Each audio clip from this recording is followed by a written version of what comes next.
আচ্ছা, আমাদের প্রথম ক্লাসে আমরা যেটা শিখছিলাম সেটা হচ্ছে যে আপনার জাস্ট বেসিক পরিচিতিগুলো, তাই না? আচ্ছা, এখন আমরা টুলস সম্পর্কে আলোচনা করব যে টুলসগুলো যদি আমরা ভালোভাবে বুঝতে পারি তাহলে আমাদের সবকিছুই কিন্তু ক্লিয়ার হয়ে যাবে। আর একটা সফটওয়্যারকে মেনটেন করার জন্য আমাদের টুলসই সবচেয়ে বেশি প্রয়োজন। আচ্ছা, তাহলে একটু খেয়াল করি আমরা। প্রথম ক্লাসে তো আমরা দেখছিলাম যে কিভাবে প্লে স্টেশনের পেজ নিতে হয় বা কত নিব, এগুলো সব দেখছি আমরা, তাই না? আচ্ছা, আমরা নতুন পেজ দিলাম এখানে।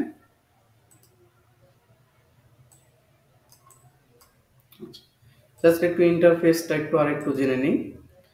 সেটা হচ্ছে যে আমাদের এরকম যখন একটা নতুন পেজ নিব, এই পেজটার নাম কিন্তু আমাদের শো করছে কি আর্টবোর্ড। এই আর্টবোর্ডটা আমরা একটা, দুইটা বা তিনটা যে কোনো নিতে পারি আমরা। আচ্ছা, পাশাপাশি এখানে দেখেন যে উপরে যেটা লেখা আছে ফাইল অবজেক্ট, এটা হচ্ছে মেনু বার আমাদের। দেন নিচে আরেকটা জিনিস আছে, দেখেন এই যে এই বারটা, এটাকে কন্ট্রোল বার বলা হয় এবং এটা হচ্ছে আমাদের টুলস বার। এখন এখানে বিষয়টা হচ্ছে যখন একজন নতুন স্টুডেন্ট কাজ করে তখন একটু প্রবলেম ফেস করে, সেটা হচ্ছে যে অনেক কারণে এই টুলস বারটা হারায় যায় বা কোনো কারণে টুলস বার হারায় যায়।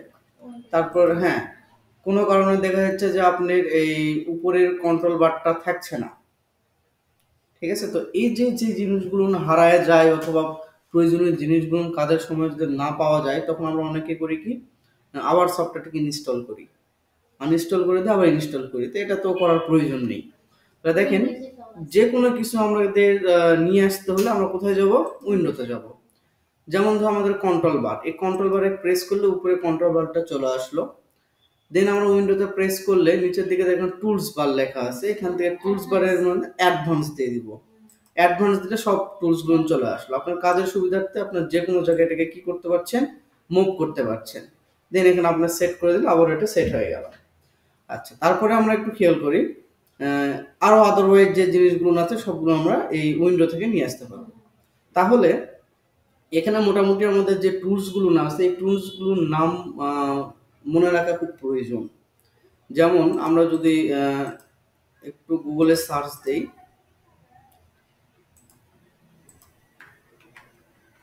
অ্যাডোবি ইলাস্ট্রেটর 2024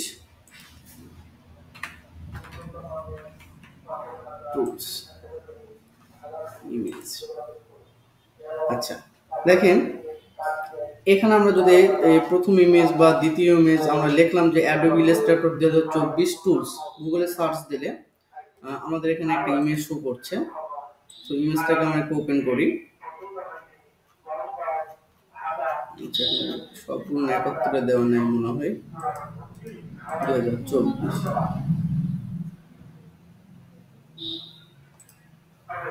বোঝা যাচ্ছে না।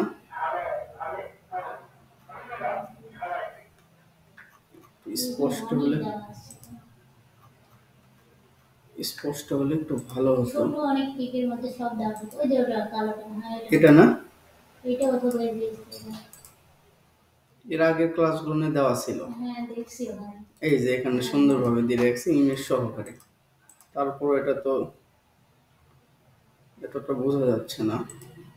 ওরকম একটা টিক থেকে লিখে দিয়েছে এখানে। আচ্ছা, লিখে নিয়েছেন। হ্যাঁ এই তো, হ্যাঁ এটা সুন্দর। এটা মেবি এটা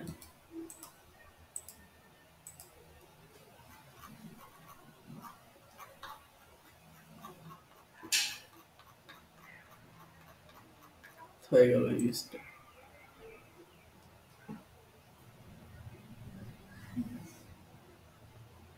সব লেখা আছে কিন্তু ইমেজটা শো করছে না কেন?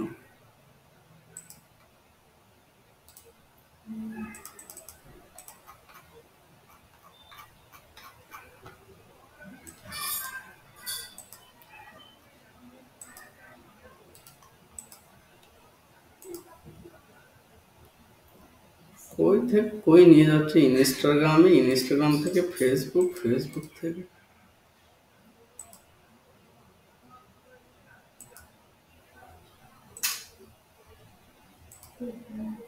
তো যাই হোক, এই যে ইমেজটা দেখেন, এই ইমেজটাতে মোটামুটি সব টুল সম্পর্কে নাম দেওয়া আছে এবং শর্টকাট ফর্মও দেওয়া আছে।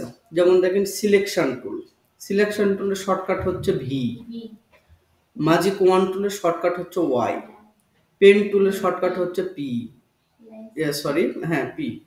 তো এভাবে দেখুন প্রত্যেকটা টুলসে কিন্তু শর্টকাট দেওয়া আছে। তাহলে এই মেনুটা যদি আপনার জন্য থাকে তাহলে দেখা যাচ্ছে যে প্রিন্ট করে নিলেন অথবা খাতাতে লিখে নিলেন, তাহলে আপনার জন্য অনেক কি হবে, এটা সহজ হয়ে যাবে। আমি এটাকে স্ক্রিনশট দিয়ে নিলাম, ডাউনলোড হচ্ছে না ওখান থেকে। আচ্ছা এই যে দেখেন, তাহলে এখানে আমি সহজেই বুঝতে পারতেছি, তাই না? তাহলে এই যে প্রত্যেকটা টুলসের নাম যত আমরা শর্টকাট জানবো, যত আমাদের মানে আয়ত্তে থাকবে, তত দ্রুত আমরা এটাকে কি করতে পারবো, কন্ট্রোল করতে পারবো। আচ্ছা তাহলে আমরা একটু খেয়াল করি, তাহলে আমাদের ইলাস্ট্রেটরে গেলাম, সো এখানে যা আছে ওখানে কিন্তু সেম আছে। আচ্ছা তাহলে প্রথমে আমরা দেখছি এটা সিলেকশন টুল। আমাদের মাউসের পয়েন্টারটা যখন আমরা নিয়ে যাব তখন আমাদের নিচে সিলেকশন টুল দেখাচ্ছে এবং নিচে দেখেন সিলেকশনের শর্টকাট হচ্ছে ভি। আর যে টুলসের আন্ডারে ছোট্ট আইকন আছে সেই টুলসের আন্ডারে আরো কি আছে, অনেকগুলো টুলস আছে। আচ্ছা তাহলে ওই টুলসগুলো বের করতে হলে আপনি ডান বাটন প্রেস করলে তাহলে দেখেন ডিরেক্ট সিলেকশন, গ্রুপ সিলেকশন। তাহলে আমরা এখন টুলসের নাম প্লাস কিছু প্রয়োগ ক্ষেত্র একটু দেখব। এবং দেখেন এখানে আমাদের রোলার আছে, এই রোলারটা ধরলে আমাদের মাউসের পয়েন্টারটা যে কোনো দিকে মুভ হবে, মানে আর্টবোর্ডটা দেন উপরে যদি নিয়ে যেতে হয় আমরা চাইলে আমাদের মাউসের এই যে এখানে হ্যান্ড টুল আছে, দেখেন হ্যান্ড টুল, এটার নাম কি হ্যান্ড টুল, এটা দিয়ে আপনি এটাকে কন্ট্রোল করতে পারেন। অথবা আপনি সিলেকশন, হ্যাঁ অল্টার, এই যে ব্যাক স্পেস আছে না বড় একটা কিবোর্ডে, এটা প্রেস করলে হ্যান্ড টুলটা অটো কি হয়ে যাবে, সিলেক্ট হয়ে যাবে আমাদের। আচ্ছা তাহলে আমরা একটু জুম কমালাম, জুম ইন করার জন্য অল্টার চেপে ধরে আমরা এই রোলারটা ঘুরালে জুম ইন হবে, আর আবারও নিচের দিকে ঘুরালে জুম আউট হবে।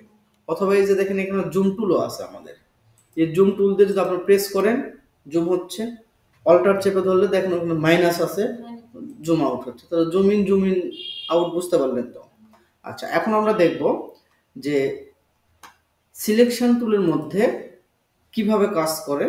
সো কাজ করতে গেলে আমরা ইলাস্ট্রেটরে যখন আমরা কাজ করব তখন অবশ্যই অবজেক্ট নিয়ে কাজ করতে হয়। কি নিয়ে?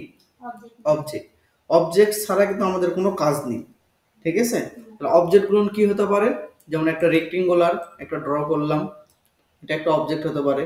তাহলে এই রেক্টেঙ্গুলারে কালার দিতে হলে আমরা উপরে কন্ট্রোল প্যানেল থেকে একটা কালার আমরা দিয়ে দিলাম, যে কোনো একটা কালার আমরা সিলেক্ট করলে এখানে হয়ে গেল।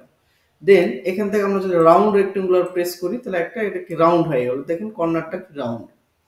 তারপর যদি আমরা এখান থেকে প্রেস করি ইলিপস, তাহলে দেখেন এখান থেকে একটা ইলিপস হয়ে গেল, তাই না? তারপর যদি আমরা এখান থেকে প্রেস করি পলিগন, যেমন অনেকগুলো বাহু, তাই না? একটা পলিগন তৈরি করলাম। তারপর যদি আমরা এখান থেকে স্টার প্রেস করি তাহলে আমাদের স্টার হলো, তাই না?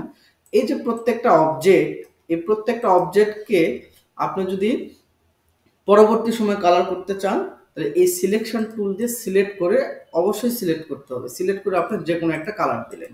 তাহলে সিলেকশন টুলের কাজ কি, যে কোনো অবজেক্টকে সিলেক্ট করা, যে কোনো জায়গায় মুভ করা, এটাকে ছোট বড় করা। জিনিসটা কি ক্লিয়ার? আচ্ছা তাহলে আমরা এখান থেকে আলাদা কালার দেব। আচ্ছা এখন এখন আমরা দেখব ডাইরেক্ট সিলেকশন, যার শর্টকাট হচ্ছে এ। আচ্ছা ডাইরেক্ট সিলেকশনের কাজ কি? ডাইরেক্ট সিলেকশনের কাজ হচ্ছে যে আমরা যখন ডাইরেক্ট সিলেকশন সিলেক্ট করব তখন দেখেন একটু জুম করছি অল্টার চেপে ধরে, হ্যাঁ এখন দেখেন এই যে বৃত্ত যেটা আছে এই বৃত্ত দেখেন এখানে একটা পয়েন্ট শো করছে, তাই না? এখানে একটা পয়েন্ট শো করছে, এখানে একটা পয়েন্ট শো করছে, এখানে একটা পয়েন্ট শো করছে, তাহলে মোটামুটি কয়টা পয়েন্ট শো করছে? চারটা। তাহলে এই চারটা পয়েন্টের নাম কি দেখেন, ছোট্ট করে নাম আছে কি, অ্যাঙ্কর। তাহলে এই অ্যাঙ্কর গুলোকে যখনই আপনি প্রেস করবেন তখনই দেখেন দুই পাশ দিয়ে কি বের হয়ে যাচ্ছে, হ্যান্ডেল। এই হ্যান্ডেল গুলোকে আপনি কন্ট্রোল করে বিভিন্ন ভাবে ডিজাইন করতে পারেন। যেমন উপরে হ্যান্ডেলটাকে প্রেস করে এটাকে আমরা নিচের দিকে কার্ভ করে নিলাম, তাহলে দেখেন সুন্দর একটা ডিজাইনে কনভার্ট হয়ে গেল। তাহলে এইভাবে আপনার পলিগন গুলো প্রেস করলে আপনি এই যে যখনই আপনি প্রেস করলেন দেখেন এখানে রাউন্ড একটা অপশন আসছে না ছোট্ট একটু, এটাতে প্রেস করে টেনে নিয়ে আসেন, দেখেন এটা সুন্দর করে কার্ভ হয়ে গেল। যদি মনে করেন আমি এখানে প্রেস করবো, দেখেন এই যে উপরে দেখেন একটা রাউন্ড অপশন আসছে ছোট্ট একটা গোল, ডাইরেক্ট সিলেকশন দিয়ে এটাকে টেনে নিয়ে যান, এটা আর বেশি রাউন্ড হবে না, এতটুকুই হবে, বাস দেখেন সবগুলো রাউন্ড হয়ে গেছে, তাই না? তাহলে এইভাবে আমরা চাইলে কি করতে পারি, এই ডাইরেক্ট সিলেকশন দিয়ে অবজেক্টগুলোকে বিভিন্নভাবে পরিবর্তন করতে পারি। এখন এখানে লেখা আছে গ্রুপ সিলেকশন। গ্রুপ সিলেকশন জানার পূর্বে আগে গ্রুপ জিনিসটা কি সেটা জানতে হবে। আমরা গ্রুপ বলতে কি বোঝানো হয়েছে, যে সবগুলো একত্রে থাকে গ্রুপ বলা হয়। এখন এখানে সবগুলো একত্রে আছে, কিন্তু আমরা যখন সিলেকশন দিয়ে টেনে নিয়ে যাচ্ছি তখন কি একা চলে যাচ্ছে, তাহলে কি সে কি গ্রুপ অবস্থায় আছে? না। এখন আমরা এই সব কয়টাকে সিলেক্ট করে যে বাম বাটন চেপে ধরে যদি আমরা টেনে নিয়ে যাই সিলেকশন টুল দিয়ে, তাহলে দেখুন সবগুলো একটা কি ঘরের মধ্যে চলে আসছে না, তখন এটা গ্রুপ অবস্থায় আছে। এখন সাইডে ক্লিক করলে কিন্তু আবার আউট হয়ে যাচ্ছে, তাহলে কি গ্রুপ হলো? দেন আমরা সবগুলোকে সিলেক্ট করার পর আপনার ডান বাটন প্রেস করলে দেখুন গ্রুপ নামে একটা অপশন আছে, দেখতে পাচ্ছেন গ্রুপ। গ্রুপে প্রেস করেন, এখন সিলেকশন দিয়ে যে কোনো স্টারকে নিয়ে যান, সবগুলো একত্রে যাচ্ছে। তাহলে এটা কি অবস্থায় আছে? এখন গ্রুপ অবস্থায় আছে। আপনি যদি কালারের পরিবর্তন করেন দেখুন সবগুলো একত্রে কালার পরিবর্তন হয়ে যাচ্ছে। কেন? তারা গ্রুপ অবস্থায় আছে। এখন এখানে group selection tool, group selection টুলটা কেন দিয়েছে? যখন আপনি কোনো অবজেক্ট 500, 700, 1000 অবজেক্ট নিয়ে যখন কাজ করবেন, হ্যাঁ, তখন দেখা যাচ্ছে যে আপনার ক্লায়েন্ট যদি বলে যে আমার এতটুকু অংশেতে একটা কালার, মনে করেন যে এই অবজেক্ট গুলো 1000 আছে, এই 1000-এর মধ্যে আপনাকে বলতেছে যে স্টার, এই রেক্টেঙ্গুলার, রাউন্ড রেক্টেঙ্গুলার এবং হচ্ছে পলিগন, এই কয়টার কালার আপনি পরিবর্তন করে দেন। তো আপনি গ্রুপ করার পর ওটাকে আনগ্রুপ করে আবার কালার দেওয়া অনেক কষ্ট। কষ্ট বলতে পারবেন, কিন্তু সময় অনেক বেশি লেগে যাবে। তাহলে সময়টা যেন আমাদের বেশি না লাগে, সেই জন্য আপনি এটা কি করতে পারবেন, জাস্ট গ্রুপ সিলেকশন ধরে জাস্ট স্টারকে যদি পরিবর্তন করতে বলে, তাহলে দেখেন আপনি খুব সহজে স্টারকে পরিবর্তন করতে পারবেন। কিন্তু সিলেকশন টুলতে যখন আপনি স্টারকে পরিবর্তন করতে যাবেন, দেখেন সবগুলো একত্রে কিন্তু পরিবর্তন হয়ে যাচ্ছে। এটার কি তফাৎ বুঝতে পারছেন? আচ্ছা, এই তফাৎগুলো কিন্তু আপনি সবচেয়ে বেশি কাজে লাগবে যখন আপনি প্রজেক্ট নিয়ে কাজ করবেন। এখন আপনার উপর ডিপেন্ড করবে, আপনি আনগ্রুপ করেও কাজ করতে পারেন, গ্রুপ করেও কাজ করতে পারেন, কিন্তু আপনাকে বুঝতে হবে কোনটা আপনার জন্য সুবিধা। যেটা আপনার জন্য সুবিধা সেটা আপনাকে ব্যবহার করতে হবে। যদি আপনার সুবিধা না বুঝে যদি টুলসের কাজ না জেনে যদি কাজ করেন, তাহলে দেখবেন যে কাজটা আপনার 10 মিনিট লাগবে সেটা আপনি করতে 1 ঘন্টা লাগতেছে। এতে কি আপনার কাজের উন্নতি হবে না অবনতি হবে? অবশ্যই অবনতি হবে। আচ্ছা, তাহলে এই সুবিধাগুলো আমার প্রয়োজন, আমি টুলসগুলো সম্পর্কে আপনাকে জেনে দিচ্ছি। সুবিধাটা অ্যাপ্লাই করার দায়িত্ব আপনার। আপনি কখন অ্যাপ্লাই করবেন এটা সম্পূর্ণ নির্ভর করবে আপনার উপরে। বুঝতে পারছেন? আচ্ছা, কারণ আমাদের এই ইলাস্ট্রেটর সফটওয়্যারে কালার দেওয়া, গ্রুপ করা, একই রকম কোয়ালিটি অনেকগুলো টুলস আছে, কিন্তু এদের ভিন্নতা সবগুলো আলাদা আলাদা। হয়তো একটু কাজ করছেন জানেন, তাই না? আচ্ছা, হ্যাঁ, তাহলে দেখেন আমরা গ্রুপ সিলেকশন দেখলাম, এখন দেখবো ম্যাজিক ওয়ান টুল। এটা কিন্তু খুব মজার একটা জিনিস। ম্যাজিক ওয়ান টুলের আগে আমরা একটা জিনিস খেয়াল করি, আমরা স্ট্রোক কালার এবং ফিল কালারটা জানবো, কারণ এখানে যেহেতু কালার সম্পর্কে আলোচনা করছি। আচ্ছা, আনগ্রুপ করলাম। আনগ্রুপ করতে হলে আমরা রাইট বাটন ক্লিক করে আনগ্রুপ, ঠিক আছে। আচ্ছা, এখন দেখেন এই অবজেক্টটাকে সিলেক্ট, জুম করতেছি অল্টার চেপে ধরে। আচ্ছা, এই অবজেক্টে কয়টা কালার আছে বলেন তো? দুইটা কালার আছে। কি কি কালার আছে? ব্ল্যাক এবং ইয়েলো।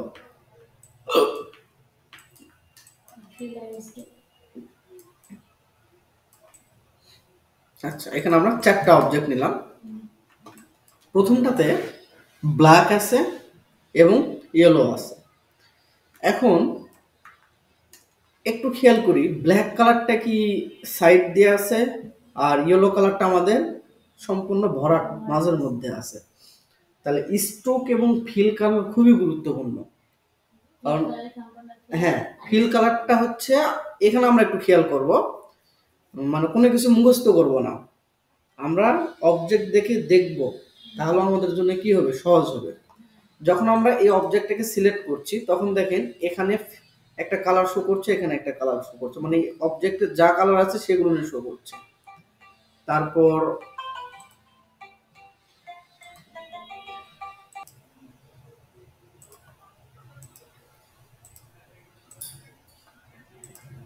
আচ্ছা, একটু খেয়াল করি তাহলে আমরা, যে এখানে যে কালার শো করছে এখানেও সেম কালার, উপরেও কন্ট্রোল প্যানেলটা সেম কালার। তাহলে একটু বোঝার বিষয় আছে যে এখানে যে হলুদ কালারটা আছে সেটা দেখেন সম্পূর্ণ ফিল আপ, আর কালো কালার যেটা আছে সাইড দিয়ে, তাই না, মাঝখানে ফাঁকা।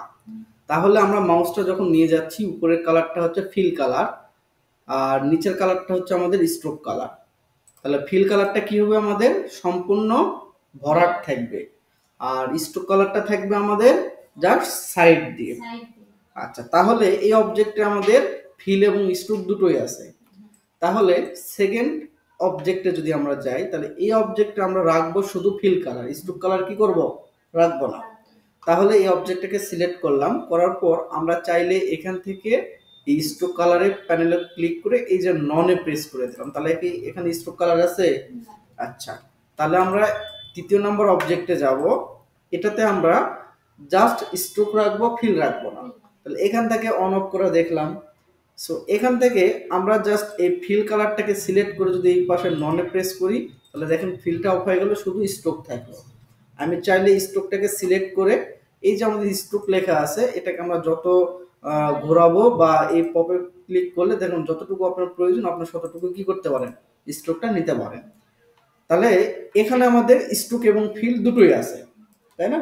জাস্ট আমি এখন কালার চেঞ্জ করব। এখন ইয়েলোর পরিবর্তে, তাহলে ইয়েলোটা আমাদের কি কালার, ফিল কালার। তাহলে প্রথমেরটা আমাদের কি কালার, ফিল। তাহলে ফিল কালারে ঢুকে আমরা এখান থেকে রেড করে দিলাম। আর স্ট্রোক কালার যদি পরিবর্তন করতে চাই তাহলে স্ট্রোক কালারে প্রেস করে এখান থেকে আমরা যে কোনো একটা কালার এখান থেকে আমরা দিয়ে দিলাম। ওকে, গ্রিন কালার দিয়ে দিলাম। তাহলে দেখেন আমরা এই যে চারটা অবজেক্ট থেকে শিখলাম কি, স্ট্রোক দেওয়া, fill, stroke colour, fill colour, পাশাপাশি স্ট্রোকের কালার পরিবর্তন, ফিলের কালার পরিবর্তন। আচ্ছা, এতটুকু ক্লিয়ার? ক্লিয়ার এতটুকু? আচ্ছা, তাহলে এতটুকু যদি ক্লিয়ার হয়ে থাকে তাহলে আমরা এটাকে কেটে দিলাম। আমরা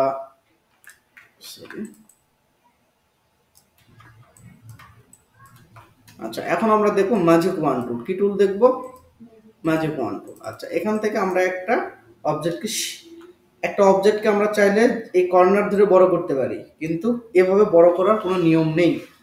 অবশ্যই সিলেকশন টুল দিয়ে সিলেক্ট করে এই কর্নারে নিয়ে গেলে তীর চিহ্ন যখন আসবে শিফট অল্টার চেপে ধরে আমরা কি করব, বড় করলাম। আচ্ছা, করার পর আমরা অল্টার চেপে ধরে একটা কপি করে নিব। অল্টার চেপে ধরে সেম ওটার থেকে একটা কপি করে নিলাম, কোথাও আর প্রেস করব না, কন্ট্রোল চেপে ধরে ডি দিব। তাহলে দেখেন সেম দূরত্ব অনেকগুলো অবজেক্ট কপি হয়ে গেল না? তাহলে এই কালারটাকে আবারও এটাকে সিলেক্ট করে আমরা কন্ট্রোল জি দিয়ে গ্রুপ করে নিলাম। তাহলে দেখেন এটা সবগুলো কি হয়ে গেল, গ্রুপ হয়ে গেল। দেন আমরা অল্টার চেপে ধরে আরেকটা কপি করলাম নিচের দিকে, তাই না? এটার কালার আমরা সাপোজ ধরলাম এই কালার দিলাম, এটাকে ক্লিক করে আমরা গ্রিন কালার দিচ্ছি বা ব্ল্যাক কালার, এটাকে সিলেক্ট করে আমরা এখান থেকে গ্রিন কালার, এটাকে সিলেক্ট করে আমরা ডিপ গ্রিন করলাম।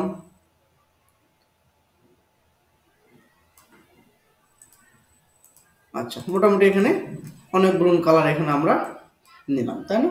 এই সবগুলোকে সিলেক্ট করে কন্ট্রোল জি দিয়ে গ্রুপ করছি। গ্রুপ করে আরেকটা কপি করে এখানে রেখে দিলাম, উপরে একটা রেখে দিলাম, সাইডে একটা রেখে দিলাম। আর্টবোর্ডের ভিতরে এবং আর্টবোর্ডের বাইরে আমাদের এগুলো কি কাজে লাগবে আমরা দেখাচ্ছি এখন। এখন সাপোজ ধরেন আপনি এখানে সর্বনিম্ন 10,000, 20,000, 50,000 যতগুলো অবজেক্ট নেন নিতে পারেন, সমস্যা নেই, ঠিক আছে না?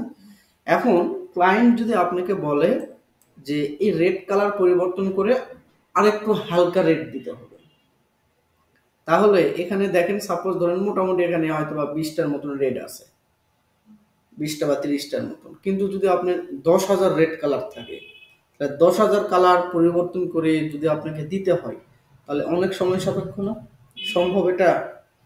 তাহলে আপনি যদি এখানে এমন কিছু টুলস অ্যাপ্লাই করতে হবে যে টুলসটা ব্যবহার করলে আমরা খুব সহজেই কি করতে পারবো, কালার অ্যাপ্লাই করতে পারবো। তাহলে সেই রকম একটা টুলস হচ্ছে ম্যাজিক ওয়ান টুল। এই ম্যাজিক ওয়ান টুলটা সিলেক্ট করে জাস্ট আপনার রেড কালার উপর প্রেস করলেন, করার পর আর্টবোর্ডের ভিতরে, আর্টবোর্ডের বাইরে যত অবজেক্ট থাকবে রেড কালার সবগুলোকে সে কি করে নিবে, সিলেক্ট করে নিবে। এখন চাইলে দেখেন রেড কালার উপর প্রেস করছে, দেখেন এখানে রেড কালার শো করছে। এখন রেডে ক্লিক করেন, করার পর দেখেন যদি হালকা একটু ডিপ দিতে বলে দেন আপনি এখান থেকে ওকে করেন, দেখেন সবগুলো কিন্তু সেম কালার হয়ে গেছে। যদি বলেন যে না আমি রেড কালার নিব না, আমি ইয়েলো কালার নিব, তাহলে দেখেন ইয়েলোতে প্রেস করেন, যতগুলো রেড আছে সব কিন্তু ইয়েলো হয়ে গেছে। ক্লিয়ার জিনিসটা? এখন যদি মনে করেন যে না আমি গ্রিন কালারে প্রেস করব, এই গ্রিন কালার যতগুলো আছে বা ব্লু কালার যতগুলো আছে দেখেন সব ব্লু কালার রাখবো না, আমি আউট করে দেবো।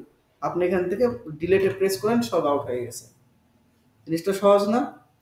যদি আপনি না জানেন তাহলে একটা একটা করে সিলেক্ট করে করতে লাগলে আপনি আবারও বললো যে না আমি পূর্বের অবস্থানে নিতে চাই, তখন আবার কি করবেন? আবার নিয়ে যেতে সারাদিন এই 10 সেকেন্ডের কাজ যদি 10 ঘন্টা ধরে করেন, তাহলে কি আপনার ক্লায়েন্ট স্যাটিসফাইড হবে আপনার কাজের উপরে? সম্ভব? আচ্ছা, তাহলে এখন বিষয়টা হচ্ছে যে ম্যাজিক ওয়ান টুল দেখলাম, তারপরে দেখবো লেসো টুল। লেসো টুলও সেম কাজ, সিলেক্ট করা, কালার দেওয়া, ডিলিট করা। লেসো কাজ আবার লেসো টুলের কাজ কি আবার? লেসো টুল হচ্ছে যে ওর এরিয়ার মধ্যে যা থাকবে ওই শতটুকুকেই সিলেক্ট করবে, এর বাইরে কাউকে সিলেক্ট করবে না। এখানে 10,000 কালার থাকুক আর 20,000 ভিন্ন ভিন্ন কালার থাকুক, ওটা ওর দেখার বিষয় নয়। এখন ক্লায়েন্ট আপনাকে বলছে যে এই লেসো টুলটা ধরে এখান থেকে ধরে যে নিচের অবজেক্ট থেকে ধরে আপনি এই কয়টা, যে কয়টার উপর আমি ঘোরালাম এই কয়টা অবজেক্ট সিলেক্ট করে আলাদা কালার দাও। আপনি এখান থেকে যখন ভিন্ন ভিন্ন কালার সিলেক্ট হবে তখন একটা হোয়াট চিহ্ন আসবে। এখন হোয়াটের এখানে ডাবল ক্লিক করে আপনি যে কালার নেবেন দেখেন ওই কয়টা কিন্তু ভিন্ন কালার হয়ে গেছে, বাকিগুলো সব সেম আছে কিন্তু। ঠিক আছে না? এখন যদি মনে হয় যে না এই ম্যাজিক ওয়ান টুল মানে লেসার টুল দিয়ে আমি এতটুকু সার্কেল বেস করে এই এরিয়ার মধ্যে যতগুলো কালার আছে সবগুলো আমি সিলেক্ট করব, করার পর আপনি এখান থেকে হোয়াট চিহ্নটা প্রেস করে যে কালার দিবেন দেখেন সেই কালার হয়ে যাবে। সরি, আচ্ছা সিলেক্ট ছিল না এখানে, দেখেন ঠিক আছে। তাহলে আমরা কিন্তু এই কয়টা টুলস দিয়ে কিন্তু সেম কাজই দেখলাম, কালার দেওয়া, ডিলিট করা, অ্যাপ্লাই করা। এখন আপনি এখান থেকে এই সিলেক্ট হয়ে গেলে তো আপনি সব কিছু করতে পারবেন, ওকে ডিলিট করতে পারবেন, কালার দিতে পারবেন, সব কিছু করতে পারবেন না। ডিলিটে প্রেস করেন দেখেন কেটে গেল। বুঝতে পারছেন? আচ্ছা, এই টুলসগুলো হয়তো এখন লাগতেছে, আস্তে আস্তে আস্তে আস্তে এই জিনিসগুলো আরো বড় পরিসরে লাগবে। তো আজকে আপনার হোমওয়ার্ক থাকবে যে আপনি এখান থেকে এই ইলিপস টুল বা বিভিন্ন ধরনের টুলস অ্যাপ্লাই করে এই ডাইরেক্ট সিলেকশনকে ব্যবহার করে আপনি আপনার মতো করে বিভিন্ন ধরনের অবজেক্ট যেমন হয় হোক এই হ্যান্ডেলগুলোকে ধরে আপনার মতো করে সৌন্দর্য করে আপনি কিছু ডিজাইন তৈরি করবেন। কোনটা কোনটার উপর অ্যাপ্লাই করবেন? Direct selection.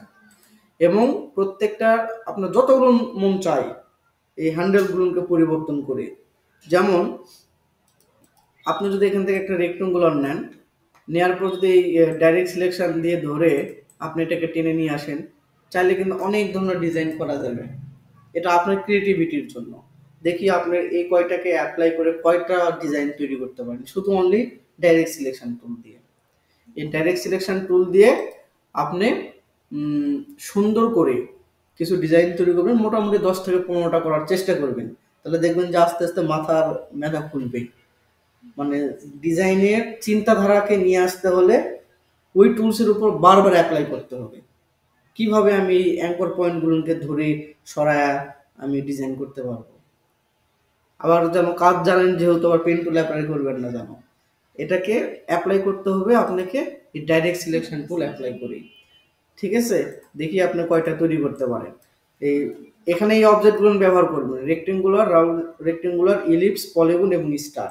এই সবগুলোকে ব্যবহার করে আপনি যেমন হয় হোক আপনি ডাইরেক্ট সিলেকশনকে ব্যবহার করে, যেহেতু আমি শিখাই দিয়েছি এগুলো টেনে দিলে আপনার আলাদা আলাদা শেপ চলে আসবে। ঠিক আছে না? এগুলো দেখলাম না, রাউন্ড কিছুক্ষণ আগে দেখলাম না, দেখেন স্টারটাকে কিন্তু আপনি চাইলে কিন্তু একটা পরিবর্তিত আলাদা স্টারে কিন্তু কনভার্ট করতে পারবেন। ঠিক আছে না? আপনার মতো করে আপনি করবেন, দেখি আপনি কয়টা ডিজাইন করতে পারেন। আপনি কালকে কি বার? শুক্রবার। আচ্ছা শনিবারে আসেন তাহলে। আচ্ছা, কোনো প্রশ্ন আছে কি আপনার? আচ্ছা, তাহলে এবং সেভ করার নিয়ম তো জানেন। আচ্ছা, এটাকে তারপরে দেখাই দেই যে ইমেজটাকে প্রথমে ফাইল, সেভ অ্যাজ, আপনি ডেস্কটপে বা যে কোনো জায়গায় একটা ফোল্ডার করবেন, করার পরে ফোল্ডারের মধ্যে এই যে ফাইল নেম দিবেন ক্লাস হোমওয়ার্ক 01, সেভ করে দিলেন। তাহলে দেখেন উপরে ক্লাস হোমওয়ার্ক 01 নামে সেভ হয়ে গেল। এটা হচ্ছে কি ফাইল সেভ হলো? Main file.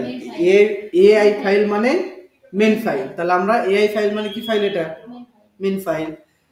তাহলে আমরা ফাইল থেকে এক্সপোর্ট আমাদের, হ্যাঁ, জেপিজি ফাইল সেভ করতে হলে আমরা যাব কোথায়? ইন্নালিল্লাহ, কেটে গেছে। আচ্ছা, যাই হোক, কেটে গেল কোনো কারণে। আচ্ছা, মেইন ফাইলে যে দেখেন কোনো কারণে কম্পিউটার লোড নিতে লাগলে বা আপডেট নিতে লাগলে দেখা যাচ্ছে যে আপনার ফাইল কেটে যায়। সো এই যে দেখেন আমরা মেইন ফাইলটা সেভ করলাম, ঠিক আছে না? এই মেইন ফাইল ওপেন করলে কিন্তু আমাদের কি হবে? যেখানে আমরা ছিলাম সেখানে কিন্তু ওপেন হয়ে যাবে। দেখেন এখানে ছিলাম না, ক্লায়েন্ট কিন্তু সবসময় আমাদের মেইন ফাইলই নিবে। কিন্তু যখন ক্লায়েন্ট অ্যাপ্রুভ করবে আপনাকে, যখন আপনি মার্কেট প্লেসের ভিতরে কাজ করবেন তখন বিভিন্ন কন্ডিশন থাকে যে আপনাকে চাইলেই তো সে টাকা পেমেন্ট করবে না। টাকা কি পেমেন্ট করবে? এই যে যেমন দেখেন এই প্রজেক্টটাকে এখানে কমপ্লিট লেখা দেখাচ্ছে কখন? যখন ওনাকে আমি মানে আমার ডিজাইন যখন সে অ্যাপ্রুভ করছে, প্রত্যেকটা ডিজাইনের জন্য কিন্তু আমি তাকে কি নমুনা পাঠাইছি, তাই না? জেপিজি ফাইল, সে জেপিজি ফাইল নিয়ে কিছু করতে পারবে না যতক্ষণ পর্যন্ত আমি মেইন ফাইল না দিয়েছি। তাহলে এই যে আমি জেপিজি ফাইলটাকে যখন আমি তার কাছে পাঠালাম, পাঠানোর পর সে এখানে লিখে দিয়েছে যে অ্যামাজিং থ্যাঙ্কস এ লট, ঠিক আছে, I need it in PDF file, মানে পিডিএফ ফাইলও মেইন ফাইল। যখন সে অ্যাপ্রুভ করলো ডিজাইনটা, তখন দেখেন যে আমি এখানে যে ফাইনাল ফাইল জি ফাইলটাকে আমি তাকে মেইন ফাইল যেটা আছে সেটা আমি তাকে পাঠিয়ে দিলাম। এই পাঠানোর পর সে যখন চেক করলো, চেক করার পর সে অর্ডারটাকে কমপ্লিট করে দিল। মানে নির্দিষ্ট রুলসে প্রথমে যদি আপনি তাকে মেইন ফাইল দিয়ে দেন তাহলে তো আপনার টাকা দিতেও পারে, নাও দিতে পারে। এই জন্য আপনাকে সর্বদা যখন কাজ করবেন এখন থেকেই মাথায় রাখতে হবে আমাকে সবসময় মেইন ফাইলটাকে ভালোভাবে সংরক্ষণ করে রাখতে হবে। আমি যেই কাজই করি মেইন ফাইলটাকে আমাকে সংরক্ষণ করে রাখতে হবে। সংরক্ষণ করার পর আমাকে দেখান বা ক্লায়েন্টকে দেখান, তাকে আপনি সরাসরি কি করবেন? ফাইল থেকে এক্সপোর্ট, এক্সপোর্ট থেকে এক্সপোর্ট অ্যাস, আসে আসার পর এখান থেকে জেপিজি ইউজ আর্টবোর্ড, দেন এখান থেকে এক্সপোর্ট, ওকে। তাহলে দেখেন এই যে আমাদের এটা মেইন ফাইল, এটা মনে ভুলেও আগে ক্লায়েন্টকে দেবো না। কোনটা দেবো আমরা? JPG file. এই হচ্ছে আমাদের জেপিজি ফাইল। ক্লিয়ার জিনিসটা?